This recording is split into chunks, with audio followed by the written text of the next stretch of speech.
A man once spit in a monk's face. Not once, not twice, but 3 times. The monk didn't shout, he didn't fight back, he didn't even frown. What he did next became a lesson passed down for generations. It holds the secret to winning every argument you will ever face, not by overpowering your opponent, but by destroying their anger with silence. Stay with me until the end. In a small village nestled between ancient mountains and a river that moved like liquid glass, there lived a monk named Thich. He owned nothing but his worn orange robe and a wooden bowl for collecting alms.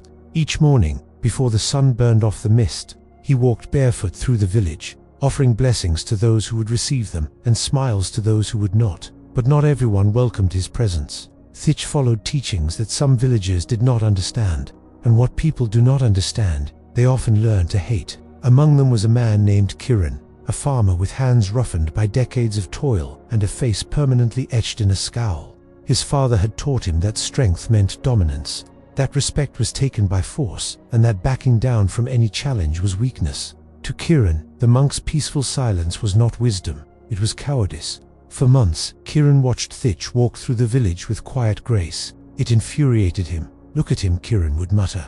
"He thinks he's better than us, too holy to speak, too pure to argue." But the truth was, Kiran's anger wasn't about the monk. His crops had failed 2 seasons in a row. His wife had grown distant. His children flinched when he raised his voice. The peace on Thich's face was a mirror, and Kiran despised what he saw reflected back. He saw his own chaos, his own failure. One sweltering morning, something inside Kiran snapped. He saw the monk approaching down the narrow road, calm as always. Kiran stepped into the path and planted his feet wide. A crowd began to gather.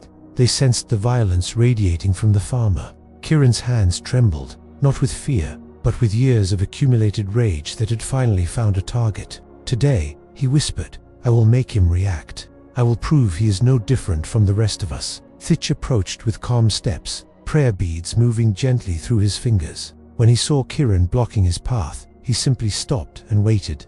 "You think you're so peaceful," Kiran spat, his voice loud enough for the whole crowd. "Your silence doesn't make you wise, it makes you weak, it makes you nothing." The crowd held its breath. Thich said nothing. His eyes remained soft, curious, as if watching clouds pass rather than a man preparing to attack. "Answer me," Kiran roared. Still, Thich remained silent, and then Kiran spit directly in the monk's face. The crowd gasped. Thich's disciples tensed with fury. One stepped forward, ready to defend his master. But Thich raised a gentle hand, stopping him. For a long moment, nothing moved.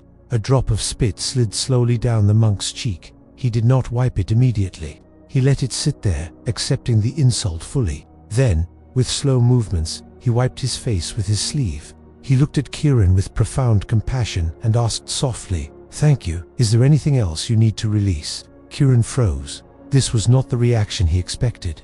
He had wanted anger, a fight, proof that beneath the monk's calm was the same rage that lived in every man. But there was no rage, only stillness. "Did you hear me?" Kiran shouted, his voice cracking.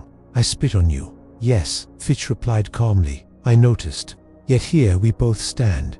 You seem more disturbed by your action than I am. Why do you think that is?" Kiran had no answer. In desperation, he spit again and again. 3 times he defiled the monk. Each time Thich simply wiped his face and waited, like a mountain enduring a passing storm. Finally, exhausted and confused, Kiran turned and pushed through the crowd, disappearing down a side street. That night, Kiran could not sleep.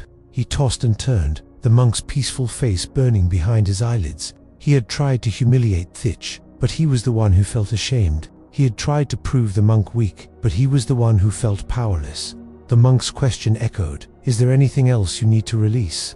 By dawn, Kiran found himself walking toward the temple. He found Thich sitting beneath a banyan tree, eyes closed in meditation.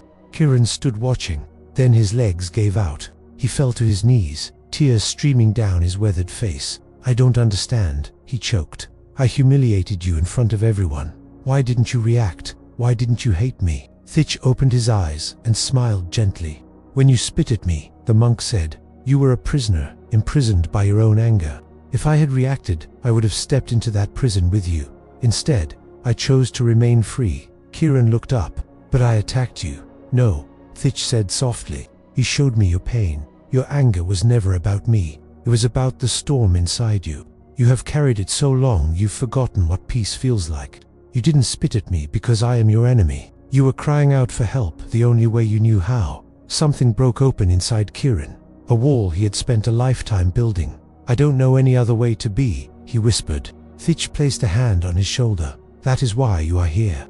And that is why there is hope. Kiran stayed at the temple for months. He learned to sit with his anger instead of throwing it at others. It was the hardest work he had ever done.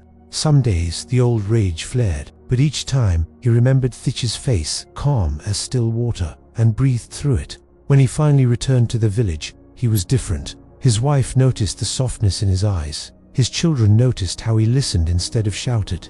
One day a neighbor came to argue about a fence. The village braced for the old Kiran, but instead, he said calmly, "Let's walk the boundary together and find a solution." No fight, no raised fists, just conversation.